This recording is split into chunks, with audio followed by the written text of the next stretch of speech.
শক্তি পরমেশ্বরী কালিকা, পরমা প্রকৃতি জগদম্বিকা, ভবানী ত্রিলোকপালিকা।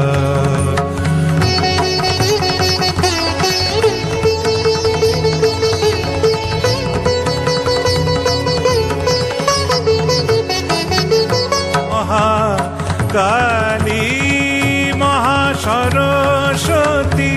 মহালক্ষ্মী, তুমি ভগবতী, তুমি বেদমাতা, তুমি গায়ত্রী, ষোড়শী কুমারী বালিকা, মহাবেদা শক্তি পরমেশ্বরী কালিকা।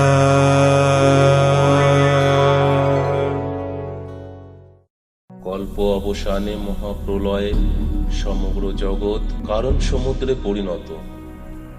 ভগবান বিষ্ণু অনন্ত শয্যায় যোগনিদ্রাভিভূত, নাভি কমলে সমাধিস্থ প্রজাপতি ব্রহ্মা।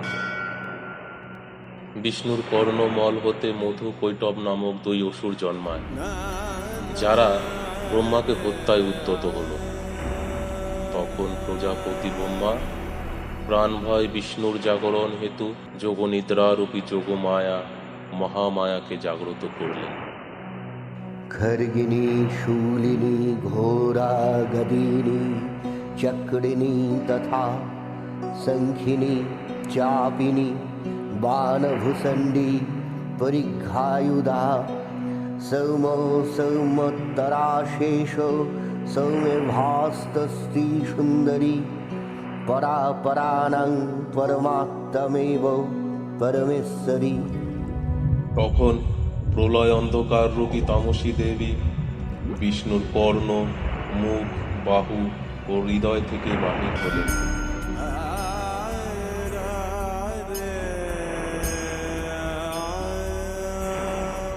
নিদ্রা ভঙ্গ হল ভগবান বিষ্ণু। তিনি দেখলেন মধু কৈটব ব্রহ্মাকে হত্যা করতে উদ্যত। তখন বিষ্ণু সুদর্শন চক্র চালনে মধু ও কৈটবের মস্তক ছিন্ন করলেন।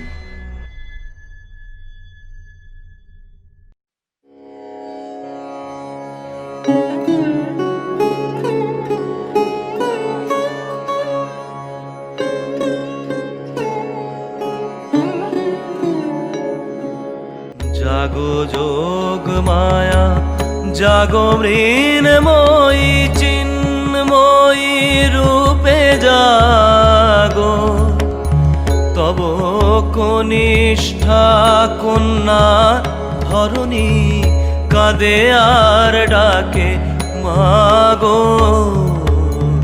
জাগো যোগ মায়া জাগো মৃন্ময়ী মা।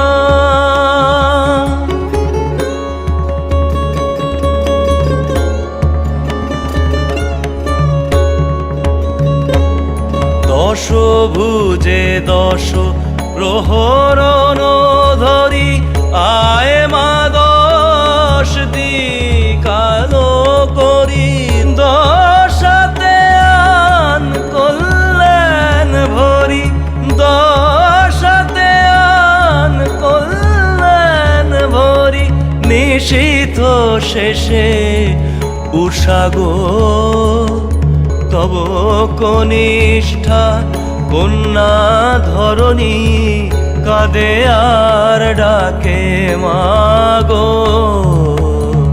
জাগো যোগ মায়া জাগো মৃন্ময়ী মা। মহিষাসুর বধের পর কেটে গেল বেশ কিছু যুগ। এইবার শুম্ভ নিশুম্ভ নামক দুই অপরাজেয় দানব পুনরায় স্বর্গ অধিকার করল এবং তাদের প্রধান সেনাপতি ছিলেন মহাসুর রক্তবীজ।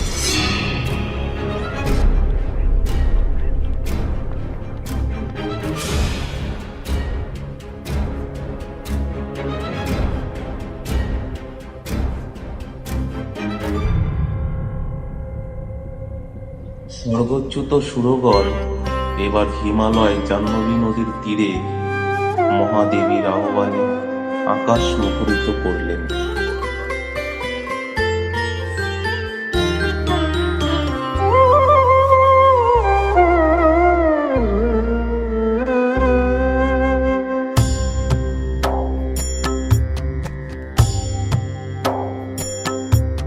गयत्रक्तमण्डावली कण्ठमाला महाघोररावा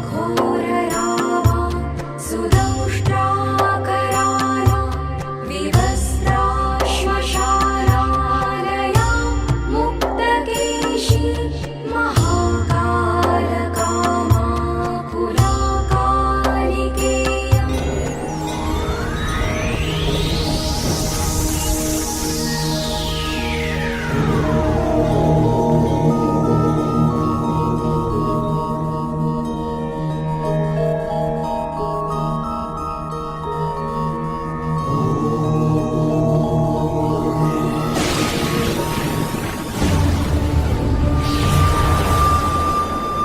রক্তবীজকে যুদ্ধে প্রলুব্ধ করার জন্য তিনি মোহিনী মায়া বিস্তার করলেন।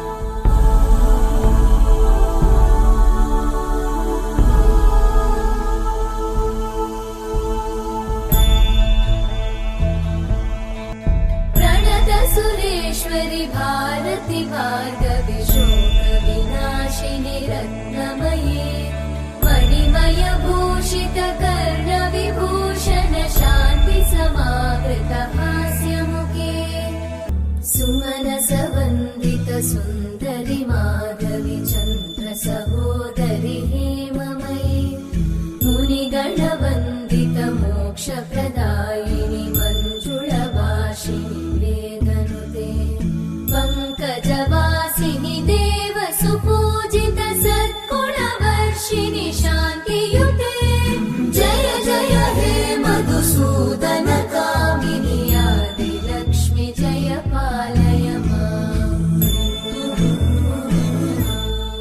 দেবী কৌশিকীর মোহিনী রূপে মুগ্ধ হয়ে বিবাহ প্রস্তাব দিয়ে শুম্ভ নিশুম্ভ দূত প্রেরণ করলেন। দেবী তা প্রত্যাখ্যান করলেন।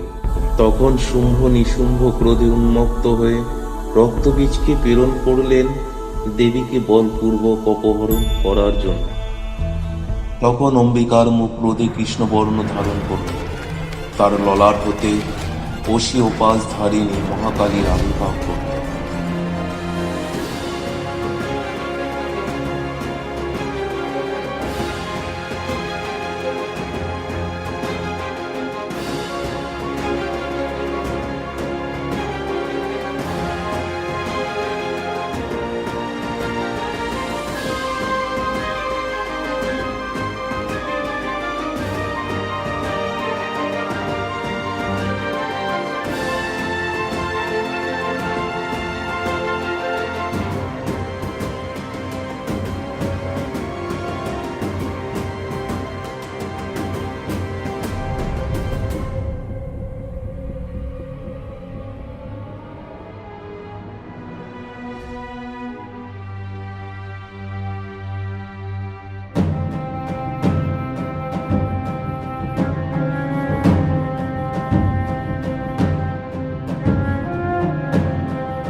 বসন পরমা,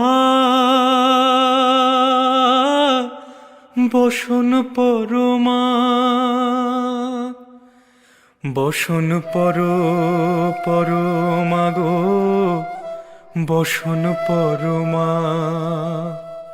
চন্দনে চর্চিত জবা পদে দিব আমি গো, বসন পরমা বসন পরমা,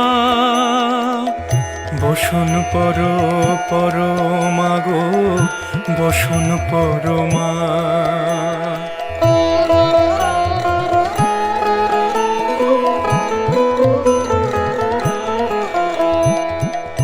কালী ঘাটে কালী তুমি, কৈলাসে ভবানী, বৃন্দাবনে রাধা প্যারি, গোকুলে গোপিনী।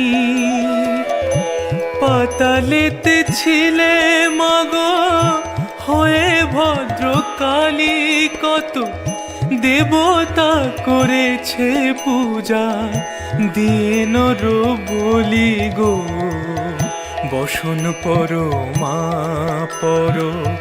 বসন পরমা।